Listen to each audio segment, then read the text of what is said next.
Good morning from at home. Today I am doing a massive cleaning day, and this week for school we did what I would call more of like a block schedule. So Monday we were out of the house like most of the school day. So what we did was I had all of the kids I had my two 11th graders and my 9th grader grab their on-the-go literature, and then they hand wrote their reports out. My 8th grader actually watched her literature movie while we were traveling, and since her literature and her history are tied together, there's tons of videos on the curriculum and all of that we picked. So like look on our homeschool playlist, this will probably be on. While my 8th grader was watching her movie, since her literature and her history are tied together, and mom's carrying stuff while filming, she did her history work Monday. So then Tuesday, Tuesday morning, I started everybody with math. We did math for 1 to 2 hours. And then I did U.S. history with just the 11th graders and got them caught up on U.S. history and planned out the rest of the school year to make sure that we weren't gonna like have to watch multiple videos every day. And I love having those fun discussions with those two on their U.S. history of like their thoughts on things that happened in U.S. history. I think we just made it to, they're a little behind. I think we just made it to World War I. But anyways, so they did U.S. history with me in the office while the 9th grader did Japanese. Why does that keep popping? The 9th grader did Japanese in the living room, and then the 8th grader did her literature report. Yesterday, Wednesday, they all did math for an hour, and I also did some one-on-one math Tuesday and Wednesday with one of them that was doing algebra. I have two in algebra, and then I have one in geometry and one in algebra 2. So one of the ones that was doing algebra, I was doing algebra with her. And the one downside of Khan Academy is like if you get one problem wrong, you can't go back and just do that one problem. You have to do the whole question section over again. Yeah, a little frustrating, but it also kind of does that repetitive, you know, gets you back in the rhythm of doing it. So math with her, and then we did a mandatory nap time because I'm not actually getting to go to church to do the women's Bible study at church. I'm doing it at home, and then I have a friend who is doing it at the church with the other ladies, and I'm just kind of following along with her, and all the videos are on YouTube. And so I'm watching the videos in my own time and then doing the Bible study as I go. But I got a day behind because I didn't do anything over the weekend when Matt and I were celebrating our anniversary. So I did a mandatory nap time or Bible study for them. Most of them fell asleep. And then I did that, and then I took a nap. And then when everybody got up, we got caught up on chemistry. And while I was doing chemistry with two of them, we did ecology. The other two were doing ecology. The first part of their ecology is weather reporting and weather recording and like collecting data on that. And then after our winter break next week, we took a winter break in February because Matt and I's anniversary and 2 birthdays. So we're gonna take a week in February for a winter break, and that way like it's in between the 2 birthdays. So after winter break, they'll switch from weather to plants. We're gonna be doing a very in-depth study of like plants and animal life, and we have a bird feeder and all that, so taking care of that. Today my goal is to let them do as much math as possible, but also again because like if I'm sitting in there doing U.S. history with them, and I watch the courses with them because like there's some subjects I want to watch with them to, like if I feel like I have a different personal conviction about what somebody says about some things that happen, I want to reiterate that with my kids, and like sometimes they'll say words in U.S. history that like my kids may never have heard before. So then we look it up together and we study it, or like we'll actually go on Google Maps together. Like I have dual screens, and we'll actually look up on another screen where on the U.S. map that happened, places that occurred, and sometimes we look it up to see if it's like could actually be an affordable like day trip vacation or something. So we do things like that. But right now, fixing to bathe the dog, then I'm gonna deep clean my bathroom, get caught up on laundry, and help them get just as much math done as we can today. So like I said, block schedule. Like Monday was mostly literature, Tuesday was mostly history, Wednesday was mostly science, and then today is mostly math. And then tomorrow is our shopping, out of the house, community service day. Are you happy? Are you happy? Are you a good boy? Are you a good boy?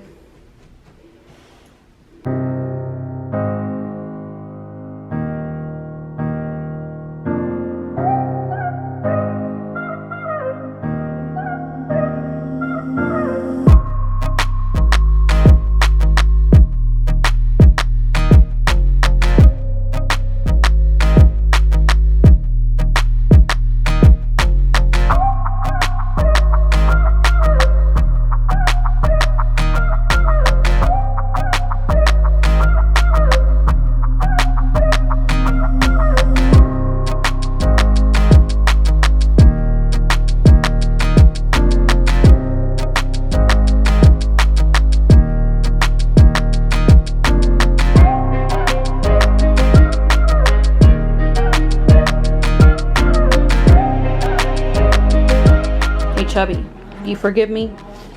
You forgive me?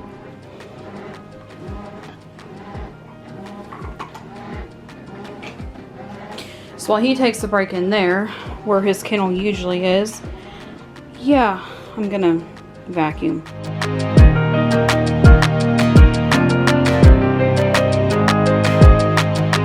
My biggest tip for getting hair out of the bottom of this tub, use dryer sheets.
I did off camera. The girls and I started decorating for spring / St. Patrick's Day / Easter. I also went ahead and took the blanket down. You saw while we were doing our at-home snowstorm winter vacation, we put a big blanket over the store and it basically sealed it up because it was too cold to not be sealed up, and it wasn't doing very well with the colder temperatures. It just wasn't sealed properly for that. So we had completely covered it over. We took it down, and I also took down all the Valentine's Day decor. You had already seen that. That rug had already been through the dryer, but it was sunny a second ago, and now it's not. Well, it's kind of sunny now, but it's not as sunny as it was. But it was sunnier, so I was letting that kind of dry out a little bit more, airing out, because it's not even it's a homemade rug. It technically is not supposed to be like washer and dryer, but I found if I put it in a huge laundry bag, it does just fine. Did a little bit of tidying up in here. He's had a bath. Did you have a bath? Did you have a bath? I also put his kennel back. This table was completely piled up with these. So these had been taken down because, again, this door was sealed up and we were under a electricity caution, not really like rationing, but we were supposed to ration it ourselves. I don't know what the word for that would be, but like we were supposed to use less electricity during the snowstorm so that people could have enough electricity to be able to run their heaters. So we did. We complied with that. We run the washer, like we did the dishwasher every night, and that was about the extent of it. But like we didn't use our laundry room, so except for like once a day the kids would take laundry in there. But we pretty much sealed this up. The pocket thing here would not stay on. You can see where it's kind of scratched a little bit. This used to be the exterior door before they added this room on. This pocket here would not stay on, so we had it on this table in here. You may have seen it like in the background of some videos, but like it was just on that table in there, and there's other stuff we're decluttering right in there too. It looks kind of chaotic. But like, yeah, so my goal was to try to find another place to put the hand towels, the washcloths, the pot holders, all that. Can't really find anywhere. The kitchen's pretty full with food and dishes for 6 people, so I just decided today we were going to put it back so that I could decorate that table. And I'm going to do something with my youngest when she gets back in. Her dad just got home, so she's saying hi to him, and they kind of like, they started this thing. They go out, they listen to worship music when he gets home, and they sit out there and just listen to worship music together for a while he kind of decompresses from work, and he's fine with that. It also kind of gives me a few minutes to breathe. So he's out there, she's out there with him. When she gets back in, okay, I don't know where the box went. If they don't, they put some of the fairy stuff in their room. If they want to, I'm gonna let them put more in here, which is why I didn't show anything on this table in the decor video, which may come out after this one actually. But like when you go back and when you do go and watch it, that's why this is empty right now. But I may let them do like fairy garden stuff on here. I'm very careful with this. This was my great grandmother's sewing table, and I don't want to damage it, so I'm trying to be careful. But like we could put another towel, or I can make a doily or something to go over it, or a tablecloth, and let them just do fairy things. But also, like, this table gets bumped a lot. You can see the wall right there where it's been scratched. This table gets bumped a lot when the Christmas tree is not here. So I also am wary of like putting breakable things on that table. I found one more Valentine's Day thing I need to pack down.